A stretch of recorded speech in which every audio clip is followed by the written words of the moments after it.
Ayan. Good morning po sa inyong lahat. At kamusta na po kayo? Ayan, bigay ko lang ang cellphone. Ito pala. Ayan. Ayan, amen. At kamusta na po kayong lahat? Ayan, it's nice to be back po. Na-miss ko ito. Sabi mo nga sa katabi mo, pinagpala ka ng Diyos. Amen. So today ay pag-aaralan po natin ang Book of Ecclesiastes. Ito po yung sinulat ni Solomon at alam naman natin lahat, wise king po siya.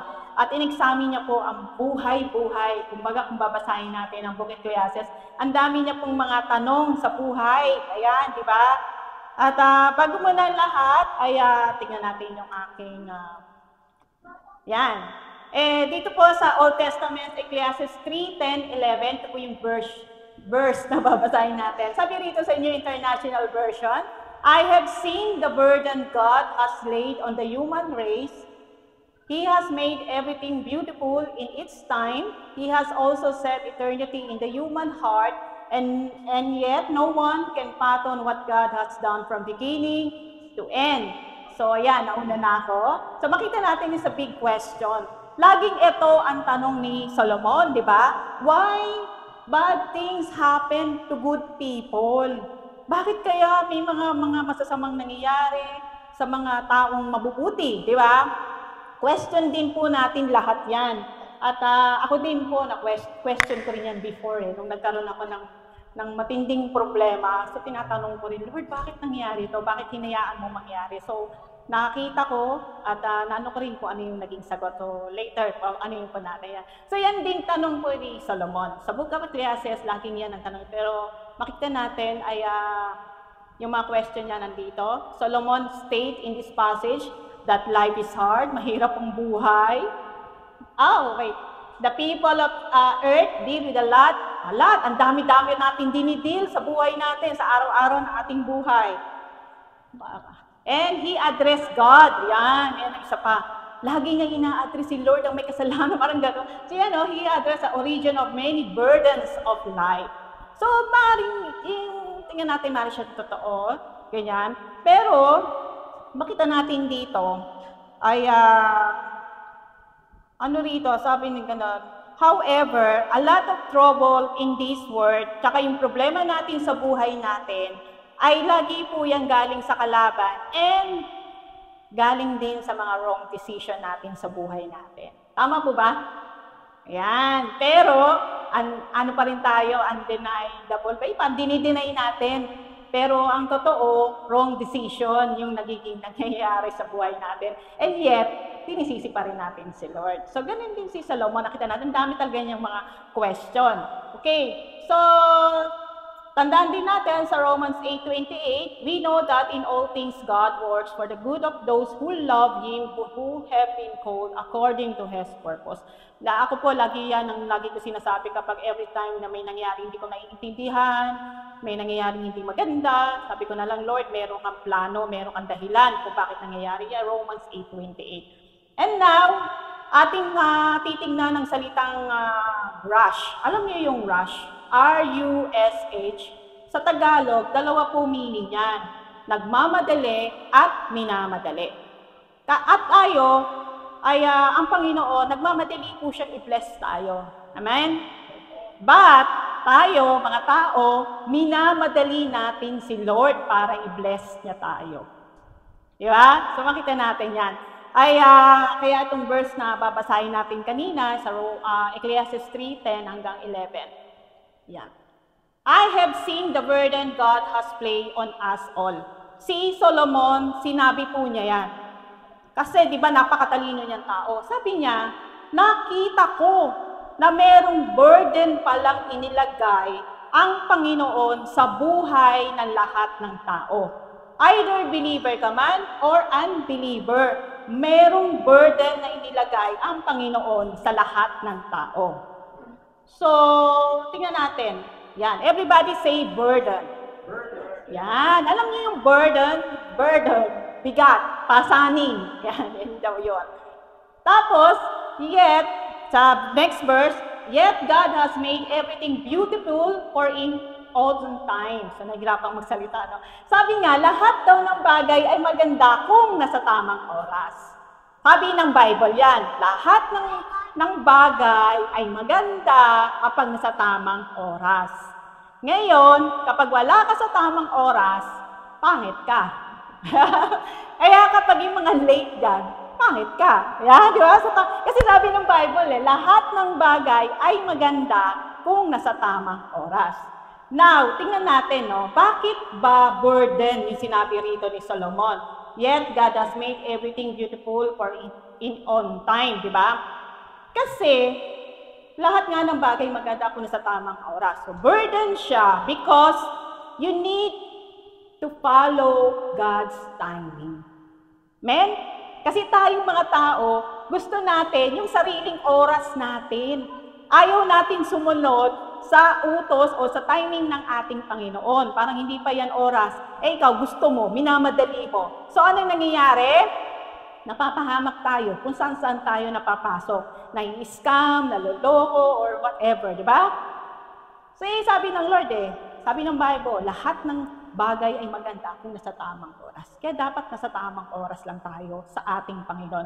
That's the first burden na nakita natin. Then second, He has planted eternity in the human heart, but even so, people cannot see the whole scope of God's work from beginning to end.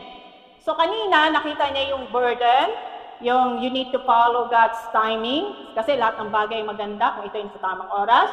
Then pangalawa, nakita niya eternity. So bakit ganon? Ay nilagay ng Lord yung eternity sa puso natin, naglagay pala siya. So last Sunday, Pastor Wendell discussed about the DNA, di ba? Hindi siya coincidence. Yung Yahweh, tama ba? De 10:565, di ba? Nandun sa cell natin. Ngayon naman, nakita natin, meron palang inilagay na eternity sa puso natin ang Panginoon. So, sabihin nga natin, eternity. Alam niyo yung eternity, yung symbol ng eternity, yung paganyan, ganyan, parang nagkukumpas, no? Walang hanggan. Ayun. Kasi eternity, because we always looking doon sa future natin. Tama? Lagi tayo naghahanap ng magandang future. Lagi tayo nangangarap. Lagi tayo nag-aambisyon. Lagi tayong, kumbaga gusto natin maganda yung future natin. So bakit siya burden? Kasi nga, ano siya may sinulat ako dito. Wait lang So bakit siya burden? Kasi ay mahirap mangarap, mahirap mag-ambisyon. Sabi sa mga psychiatrists, dun daw sa mga psychology, sa pag-aaral ng psychology, mga psychiatrists, ang lagi raw na-depress o yung madaling ma-depress, yun daw yung mga matatalinong tao. Kasi, tingnan mo yung katabi mo kung na-depress yan. Kasi di ba yung mga matatalinong tao, lagi sila nag-o-overthink. Lagi sila isip ng isip, ano mangyayari bukas, anong mangyayari ngayon, lalo na kapag wala ang Panginoon sa buhay nila. So, hindi sila mapakali. So, that is eternity, di ba? So, tingnan natin. So, we are always looking for our future. So, today, we will talk about a very important topic. Since this month, ang ating pinag-uusapan is about blessing, di ba? The whole month is a blessing. So, praise the Lord. And then, every burden is a blessing. So, pwede nating baliktarin. Blessing is a burden. Naniniwala po ba kayo? Lahat daw ng burden is a blessing. Or, yung blessing ay may kasamang burden. So, Ecclesiastes 3:10, 11. Shekinah Grace Christian Fellowship po. Isang mapagpalang umaga sa inyong lahat. Maging sa mga nanonood ngayon through online, kahit saan man dako kayo ng dating, isang magandang umaga po. Men, so ready na po ba tayo? Yan. Excited na po ba tayo? Yan. So, blessing. Sabihin niyo nga po. Blessing. Burden. Sino po ditong gusto ng blessing? Yan. Taas ang kamay. Yan. Okay. So, yung mga nagtaas ang kamay, ay, Lord, pagpalain mo po sila. Yung mga hindi nagtaas ang kamay, bahala ka na, Lord. Ayaw nila. So, ayan. So, may meaning po pala ang burden. So pag sinabi pong burden is to weigh down, yun nga, pasaning, pasakit, ayan. Then second is responsibility. Yan. Kasi minsan tayo, nagpipray tayo, sabi natin, Lord, bless mo ako, bless mo ako, bless mo ako, di ba? Lagi tayo pray ng pray. Tapos pag nagka-problema, iiyak tayo, Lord, bakit? Di ba? Ipinag-pray mo yan kasi iiyak-iyak. Diba? So, minsan kasi, may mga prayers po tayo na hindi natin naiintindihan kung ano ba yon. Kapag binigay na, di ba? So, may tanong po ako sa inyo. Yung asawa niyo po ba ay blessing? Pero, ang asawa niyo ba ay burden? So, parang ganon. Yeah? The blessing of the Lord makes rich and He adds no sorrow with it, sa Proverbs 10:22. Tingnan natin yung pambalanse rito. Sabi dyan, ang tunay na blessing daw ng Panginoon ay nagpapayaman at wala siyang halong sorrow, wala siyang halong regret. At hindi ka inilalayo sa Panginoon. Yun daw ang tunay na blessing. Ngayon, kung ang jowa mo ay inilalayo ka sa Panginoon, hindi yan galing kay Lord. Hindi yan blessing. Kasi, sabi sa Proverbs 10:22, ang tunay na pagpapala ng Diyos ay nagpapayaman at walang halong sorrow. Amen? So, tingnan natin yung pangalawa na verse din. Sa Proverbs 14:4 din to. When there are no oxen, the manger is empty, but the strength of an ox comes an abundant harvest. So, sa Old Testament po yan. Anong ibig sabihin yan? Sabi dyan, kapag wala raw oxen, ang manger, ano yung manger sa Tagalog? Quadra, coral, no? Bukirin, yan. Ay mananatiling malinis. Kasi walang oxen eh. Pero kapag gusto mo ng harvest, may ox dapat. Diba? So, syempre may mag-aararo, ayan, parang ganito. Now, sa Israel kasi, wala pong kalabaw. Sa Old Testament, maging sa New Testament. Ang ginagamit nila doon is oxen. Ano ba itong oxen? Ito yung, alam mo yung mga toro? Yung mga bulls. Kaya pag nakita sila ng red color, talagang habulin nila yon. So, yun ang ginagamit nila, yung oxen. Ginagamit nila yan sa businesses, sa transportation, everything. Yun ang ginagamit nila. So, sabi dyan, sabi doon sa ginasa natin, kapag walang oxen, mananatiling malinis. That's correct, right? Pero kapag gusto mo ng madumi, gusto mo ng harvest, gusto mo ng merong, ano ba yun, merong mga syempre, marumi, gagamit ka ng ox. Tama? So, parang ganito yan. Kung ayaw mo ng sakit ng ulo, huwag kang mag-asawa. Pero kung gusto mo ng sakit ng ulo, mag-asawa ka. Parang ganun. So, ewan ko maano yan. So, parang ganun po siya. Okay? So, okay po ba? Nagets niyo po ba yun? So, ayan.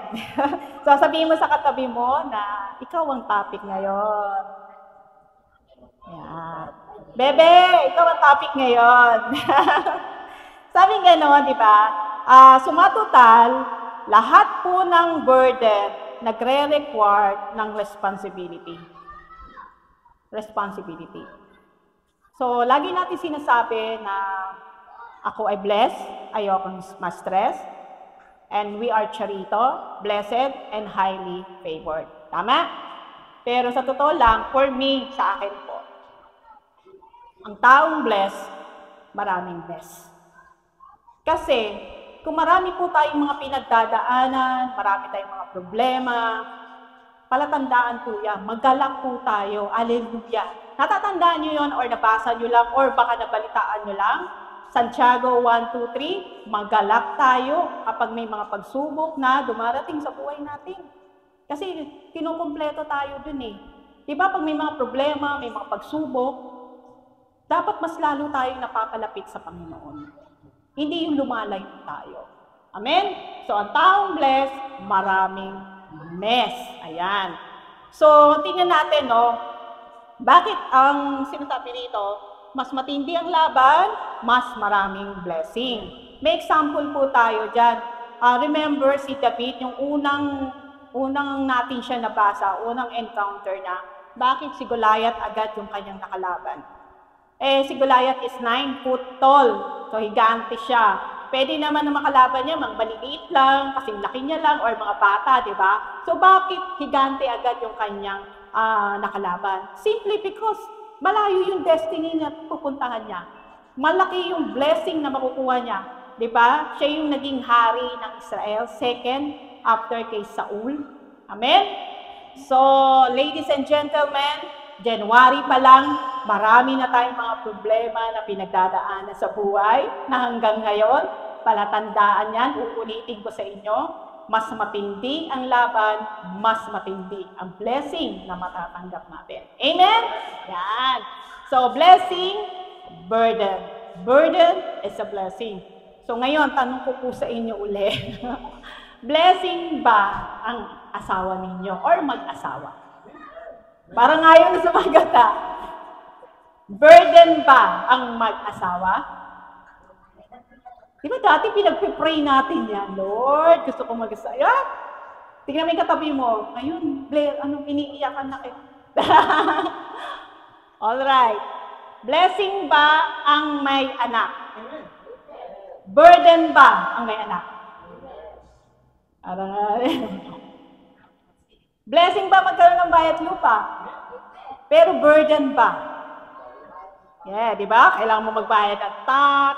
Kami, nagbabayad kami ng tax every year yan eh. Tapos, nagbabayad monthly. Siyempre, babayaran mo yung ano yan eh. Tapos, lilinisin mo. Burden ba magkaroon ng sasakyan? Blessing ba magkaroon ng sasakyan? Yes, blessing. Naalala ko, yung nagdadrive pa ako before, 2015, nagdadrive pa ako before noon. From Novaliches hanggang dito Santa Maria, so every Sunday yon. Kaya lang, blessing talaga magkaroon ng sasakyan. Kasi pili mo, social, di ba? Kaya lang, andun yung burden. Every time magdadrive ako, nai-stress ako, mag-isip pa Sir Wendell, nagdadrive din siya. Every time na magdadrive ako, lagi ako nai-stress. Ultimong pusa o aso na naglalakad sa gilid, kinakausap ko, tumabi ka nga dyan, tumabi kasi baka masagasaan ko. Si Cleo, yung anak namin, siya yung nagiging mata ko. Anak, tingnan mo yung sa kaliwa, kanan, kaya siya, pati rin siya nai-stress. So, ginawa na lang namin, sinuli na lang namin. Ayun. So, blessing magkaroon ng sasakyan. Blessing ba yung nagpunta ako ng Canada? Amen. Amen, di ba? Blessing talaga. Imagine, 4 months, ang bilis ng, ng araw. Blessing talaga na makapunta ako ng Canada dahil after 20 years, nag-reunite kami ng kapatid ko, na si Lani, pang-apat. Then, after 6 years, nakita kami ng aking anak. 6 years. So, tumutuwa ako. Pero, nandun yung burden. Ano yung burden? Nagkalayo kami ni Pastor Wendell. Siyempre, LDR muna kami. Burden, nakisama ka muna, nag-adjust ka. Yung pinakamahirap sa lahat, yung nag-a-adjust ka lagi eh. Tama? Sino rito yung nag-a-adjust? Ang masarap pa mag-adjust? Di ba? Hindi. That's the burden. Pero, blessing nakapunta ng Canada. Amen. So, lahat ng blessing ay may burden. Ako yung ginawa kong model, no? Pero, hindi lahat ng burden ay blessing.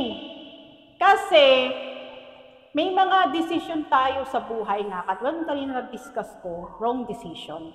Diba? That is burden. Hindi po siya blessing. Blessing na mayroong burden, iba po yun. Amen? So, kung hindi tayo ready sa burden of blessing, lahat ng blessing mo ay magiging burden. So, bakit ito nasabi? So, tingnan natin, no?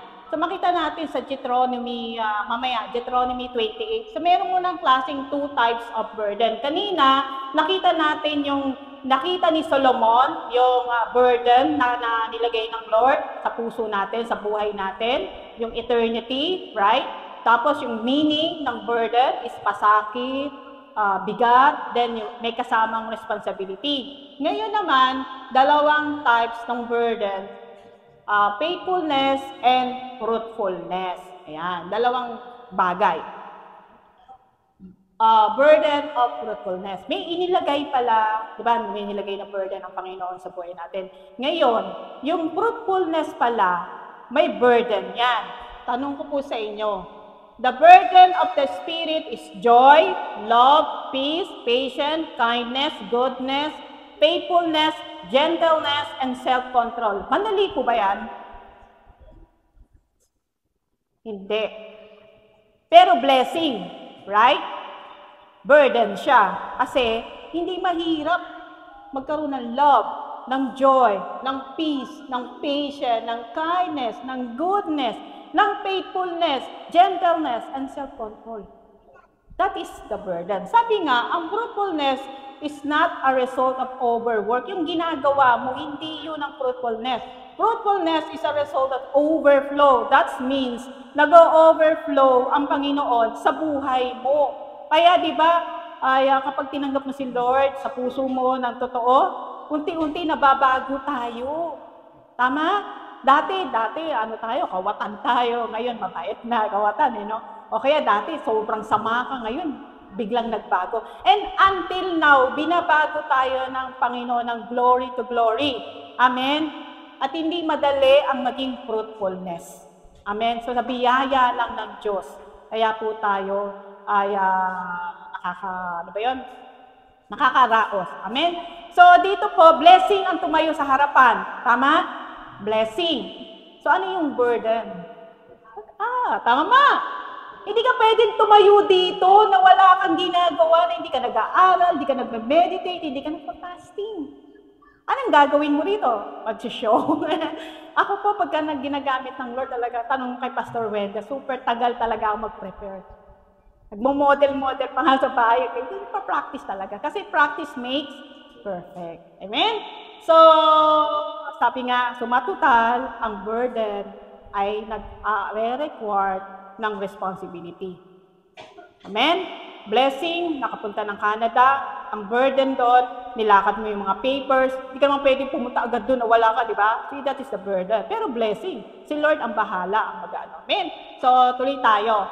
Ay meron pong binigay ang Panginoon ng Great Commission sa ating lahat before dito sa New Testament, sa Matthew 28:19-20. Sa Old Testament pa lang, ay may binigay na ang Panginoon. Sino to? Mga kausap niya ay mga kahayupan. Mga kahayupan. Sino yon? Hindi yan katabi mo, ha? Yan, hindi. Nauna pa pala yung mga hayop na bigyan ng Great Commission. Tingnan natin sa Genesis 21:22. Sabi rito, so God created the great sea creatures and everything creature that moves, with which the waters swarm according to their kinds, and every winged bird according to its kind. And God saw, that's good, ang ganda. So makikita natin, no, God is in order.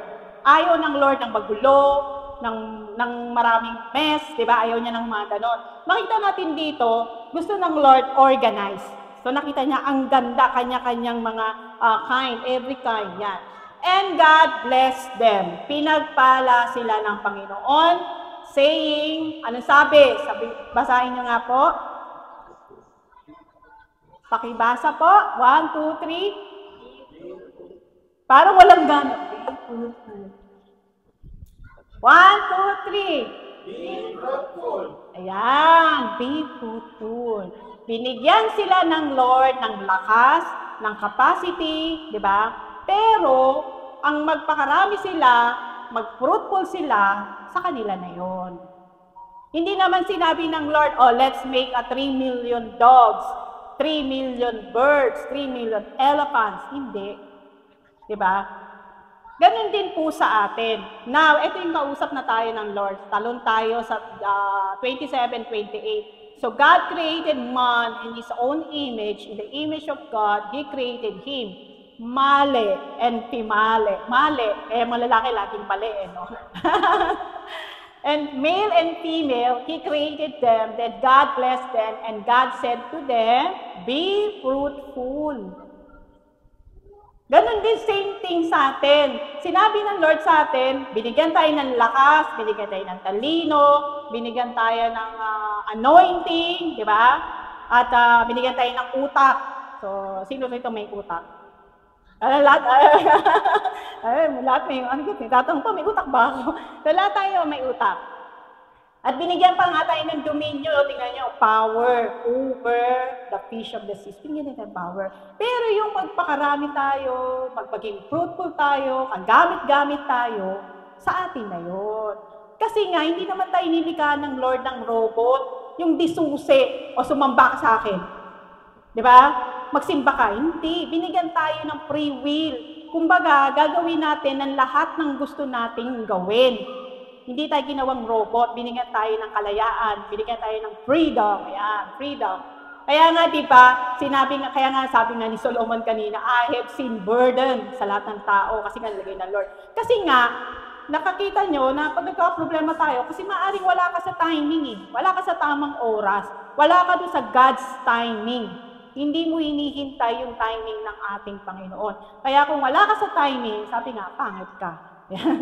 So, naalala ko tuloy before, noong 2014, kakauwi lang namin ni Daniel, yung anak namin, from Dubai. Gusto ko agad bumalik ng Dubai. Yan. Gusto ko agad, kasi namimiss ko yung sa Dubai. Hindi pinihintay yung timing ng Lord. Saan ka pumapasok? So, anong nangyayari? Naloloko tuloy. May mga nasasayang. So, ayun. Kaya mga kapatid, kung wala po tayo sa timing, napapahamak, nagkakaproblema tayo. Amen? So, marami sa iniiyakan mo ngayon ay bunga ng mga pinag-pray mo dati. Tama? Kaya kanina, di ba, tinanong ko kayo, blessing ba yung asawa nyo? Yes. Burden ba yung asawa nyo? Yes. Kasi dati pinagpipray mo yan eh. Tapos ngayon, iniiyakan mo na. Anak, pinagpipray mo, blessing magkaroon ng anak. Tama? Ngayon, anak mo, pasaway na.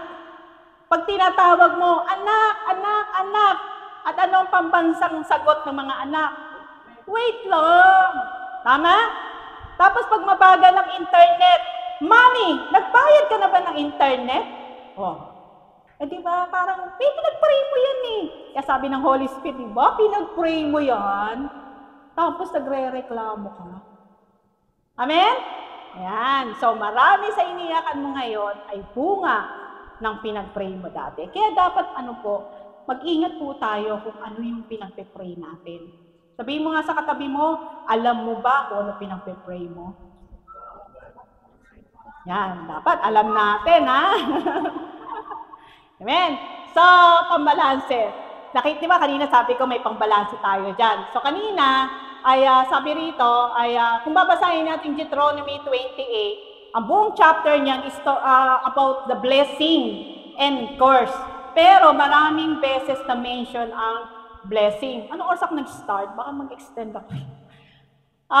Maraming na mention na blessing dito. Yung mga tiga-Israel, papunta na sila sa promised land. Okay? Papunta sila sa promised land. Ngayon, sabi ng Lord, yung blessing nyo ay magiging curse yan. Bakit? Tingnan natin, ha? All this curse shall come upon you and pursue you. Yung parang dadating sa inyo, habulin kayo and overtake ka hanggang sa ma-destroy ka, hanggang sa wasakin ka. Bakit? Because you did not obey the voice of the Lord your God. Hindi kayo nakikinig. Kaya napaka-importante na may obedience tayo yung marunong tayo sumunod. And to keep His commandments and His statutes that He commanded you. They shall be a sign and a wonder against you and you offspring forever. Because you did not serve the Lord your God with joyfulness and gladness of heart, because of the abundance of all things. Mga kapatid, kailan nagiging curse ang blessing? Number 1, because you did not obey of the Lord your God. Hindi tayo sumusunod. Hindi tayo nakikinig sa utos ng ating Panginoon. And wala tayo sa timing. Kailangan nating maghintay. Kailangan nating sumunod sa utos ng Diyos. Second, you did not serve the Lord your God with joyfulness. Hindi tayo nagsuserve kay Lord ng may kagalakan. Ayaw ng Lord na nagsuserve tayo napipilitan lang o kaya yung parang nahiya ka na kay pastor, nahiya ka na kay Pastor Wendo, kay sa akin o kaya sa mga kapatiran. O kaya meron kang agenda, ganun. Gusto ng Lord na serve tayo ng joyfulness and gladness. Amen? Kaya nga, di ba, yung pag may pinagdadaanan tayo, iiyak-iyak tayo, o kaya yung paghalimbawa na may pinagdadaanan tayong problema sa buhay, then sasabihin natin, Lord, bakit ganun? Naglilingkod naman ako sa iyo. Nagsuserve naman ako. Nagsishare ako ng Word of God. Nag-evangelize ako. Nagba-Bible study ako. Pero bakit ang dami kong problema? Bakit may sakit ako? Di ba? So it's a question, Lord, sarado pa yung church, nandun na ako. Tapos sarado na yung church, nandun pa rin ako. Guys, bakit ganun? Kasi nga, you did not serve the Lord your God, joyfulness. Kapag may problema ba, ay, ayoko mag-church ngayon. May problema ako. Wag ganun, bebe. Kailangan, the more po tayong pinagpapala ng Diyos, the more po tayong naglilingkod. The more tayo dapat na pinapayaman ng Lord, mas lalo tayo dapat nag-generous. Naglilingkod tayo ng mayroong kagalakan sa Panginoon. Di ba pag nagbibigay tayo tithes and offering, ayaw ng Lord ng napipilitan lang? Kaya nga, God loves a cheerful giver. Amen? So, kilala niyo to, si Dylan Diaz. I think nanalo po siya nanalo siyang gold, di ba? Noong year 2018 ba? 19. Yan, nanalo siya ng gold at ang napanalunan niya is 32 million lang naman. Yeah, di ba? Ang laki. And now, si Carlos Yulo, 2 gold pa ngayon napanalunan. After 66 years, kung ako nagkakamay, kay Dylan Diaz sa era, ay nagdiwang ang buong Pilipinas. Kasi for the first time, nanalo tayong gold sa Olympic. Ngayon, kilala niyo to si Margin Indidal. Noong 2021, hindi po siya nanalo. Sa skateboard yan, 7th place lang siya. Pero lagi po siyang masaya. Nasa history na yan ng Olympic pag tinignan sa Tokyo. Kaya tinawag siya an Olympian who has a heart of gold.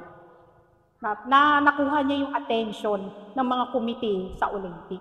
Kasi, for the first time sa history ng Olympic, saan ka nakakita ng isang atleta na laging talo at hindi nananalo, pero masaya. Masaya siya.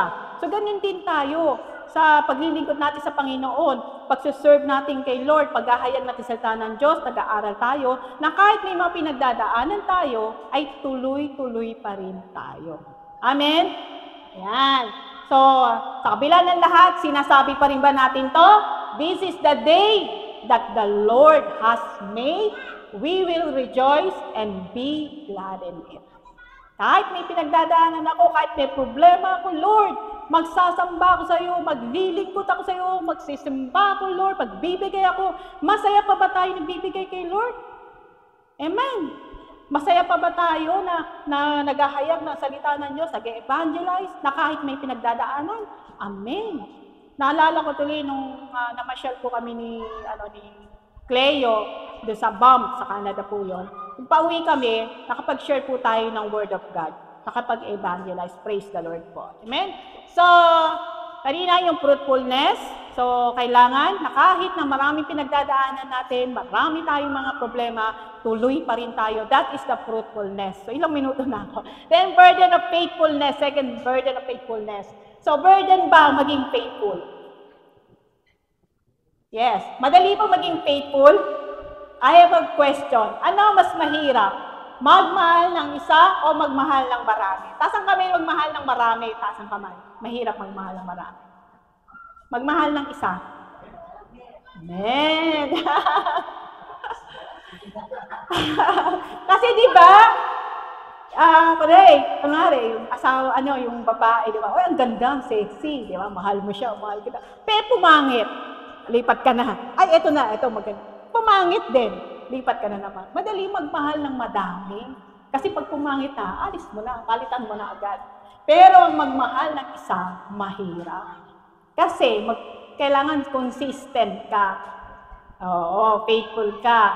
Na kahit pumangit yan, asawa mo dati sexy, maganda, pero nung nagkaanak na, medyo tumaba na, and yet, mahal mo pa rin. Yung asawa mo na dati may abs, ngayon may tabs na, and yet, mahal mo pa rin. That is faithfulness. Amen? Kaya po yung mga, Kaya po, di ba yung mga Kristiyano na halimbawa, yung palipat-lipat, yan, alis dyan, alis doon, lipat dyan, yeah. Alam niyo sa Bible, merong babae yung name na ayaw ng Lord, yung Jezebel. Sa Hebrew word, dalawang meaning ng Jezebel, kung di ako nagkakamali. Una, hindi siya nagsasubmit. Pangalawa, wala siyang sariling tirahan. Yan, without habitation. Tama? Yan. So, na-Jezebel spirit siya. Kaya wag po palipat-lipat. Sabi mo nakatabi mo, wag kang palipat-lipat. Di ba marami naman, tanong ko sa inyo, di ba marami naman mga magagandang church, di ba? May aircon, malaki, maganda, maraming tao. Pero nandito ka sa church. That is faithfulness. Faithful. Amen? So, si Manny Pacquiao, isang araw kasama ko yan eh. Kasi natid namin yung anak niya sa UK, kasama si Chinky, grocery. Hindi, si Manny Pacquiao, sikat na sikat yan, di ba? Alam naman natin. Meron po siyang church sa Sarangani. Maliit na church yon. Tapos, may nag-interview sa kanya na bakit daw, kahit na sikat na siya, kahit na marami na siyang pera, nandun pa rin siya sa maliit na church. Ngayon, syempre, malaki na dahil marami na siyang pera, di ba? Pero bakit nandun pa rin siya? Kasi sabi niya, pwede naman siya lumipat ng CCF, Victory, di mo malaking church. O kaya sa New Life, discipleship sa Labang, kasi yun ang unang nag-disciple sa kanya. Sabi niya, yung church daw niya sa Sarangani, na kahit maliit yun at hindi popular, doon daw siya nilagay ng Panginoon. At nagpapasalamat daw siya doon sa pastor na yon na hindi sikat, pero ginamit yon ng Panginoon sa kanya para mabago ang kanyang buhay.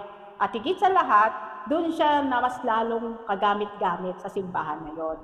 That is faithfulness. Ayan, faithful. So, wag na itong kasi medyo magtatagal na tayo. So, mga kapatid, ano yung order of priority? Sabi nila, di ba, God, family, pero sa akin po, yes, God is the center. Center po talaga ang Panginoon sa buhay natin. Pero for me, ang priority is dapat 100%. Sa church, 100% dapat binibigay, tama? Pero pagdating sa bahay, 10% na lang. So, wag ganon. Kaya yung mga anak natin o kaya yung asawa natin sinasabi, bakit sa church? Ang bait-bait mo. Pero pagdating sa bahay, dragon ka. Diba? So dapat, 100% po ang ating ibinibigay. Sa church man yan, sa bahay man yan, sa trabaho man yan. Kasi nga sabi ni Apostle Paul, ay, sa Colossians 3:23, ano man ang inyong ginagawa, gawin nyo ng buong puso. Hindi lamang dito sa church yung ministry natin. Ministry din natin, ang trabaho natin, ang pag-aaral natin, lahat-lahat. 100%. Amen? So, walang bumabagsak sa ministry, pero may bumabagsak habang nagmi-ministry. So, kailangan lagi po tayo So, last verse na lang. So, ilang minuto na lang ako. Okay. So, ito po, sa Isaiah 40:31. Basahin niya nga po ng sabay-sabay. Those who open their heart in their strength, they will soar on wings like eagles. They will run and not grow weary. They will walk and not be faint. Amen. So sabi dyan, ay makita nyo, parang may mali siya dyan, Pag pinag-aralan nyo po at inano ng maayos. But those who hope in the Lord will renew their strength. They will soar on wings like eagles. They will run and not grow weary. They will walk and not be faint. So ano po yung kung ikaw magsusulat diyan, 'di ba? Babaliktarin mo. Kasi sabi rito, lilipad, tatakbo, lalakad. 'Di ba kung ikaw magsusulat niyan, gagawin mo muna lalakad, tatakbo, lilipad. Di ba dapat gano'n? Parang si Superman. Umalakad muna siya, tumatakbo, saka siya lumilipad. Pero dito hindi eh. Lilipad muna, tapos tatakbo, and then lalakad. Kasi po, sa buhay nating Kristiyano, liparan tayo ng liparang first encounter natin kay Lord. Di ba? Talunan tayo na, yeah, one way. Gaganda tayo, di ba? Talagang super lipat-lipat tayo. Pero 1 week lang yun. Wala na. Tatakbo na lang.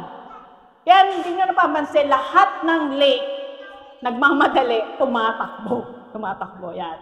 So, sabi yung Lord Pastora, pinaparinggan mo ba ako? Hindi. Hindi naman. So, ayun nga. Tumatakbo. Pero dito, yun nga, pagdating doon, lalakad. Kasi, ayaw ng Lord na liparan tayo ng liparan. Kumbaga yung parang lagi tayo nagmamadali. Gusto niya, lumalakad tayo na kasama niya. Kaya kung may mga problema ka sa buhay, lakaran mo lang. Chill ka lang. Relax ka lang. Sabi mo sa katabi mo, relax ka lang. Yan. Relax ka lang, chill ka lang. Men? Kaya nga, di ba? Nakita niyo sa Bible, Enoch, ano ba? Lumipad ba siya kasama si Lord? Hindi. Ano? Walk with God. Tapos sa Genesis, si Noah. Si Noah ba yung nagbaba ng 10 utos? Noah, walk with God. Ang dami, oh. And then, whoever walks with the wise becomes wise. So, sino daw yung lumalakad kasama ng mga matatalino? Kung alam na ito ng mga DepEd, sigurado. Ang daming matatalino. Kasi nangyayari sa atin, di ba? Lahat ng matatalino magkakasama sa section 1. Di ba lahat ng bobo nandito magkakasama? Di ba dapat isama doon sa matatalino? Kaya sabi ng Bible yan, oh. Pag matalino, sumama ka doon sa matalino para maging matalino ka. Walks with the wise man. Then, for I say, walk with by the Spirit. Gusto ng Lord, lumalakad tayo sa Galatians 5:16. And this is my favorite verse. For we walk by faith, not by sight. May sinabi ba dyan, lumipad ka, tumalon ka dyan, ay lumakad, ano yun? Tumakbo ka. Sabi ng Lord, gusto ng Lord, lumakad tayo, nakasama siya. Kasi yung sour, yung lumilipad, public yan eh. Madaling maging mabuti sa public, di ba? Pero ang lumakad tayo, nakasama ang Panginoon. Di ba yung footprints in the sun? Kapag pagod na pagod, binubuhat na tayo ng Lord, naglalakad. Amen? So lumakad tayo, nakasama ang Panginoon. Sabi nga, chill ka lang, God is in control. Huwag tayong magmamadali, kasi, bago muna yan, summary na, tapos na. Summary, He has made everything beautiful in its time. Yan, tandaan natin ha. Yet, He has also eternity in the human heart. Dalawang meaning, to weigh down, responsibility. Dalawang bagay, fruitfulness and faithfulness. Kasi, I have faith in God's plan for you. Kahit hindi mo naintindihan, magtiwala tayo kay Lord. Amen? Then, our challenge, focus sa purpose ng ating Panginoon. And kasi He has made everything beautiful in its time. Amen? So, magandang umaga po sa inyong lahat. Sige po, tayo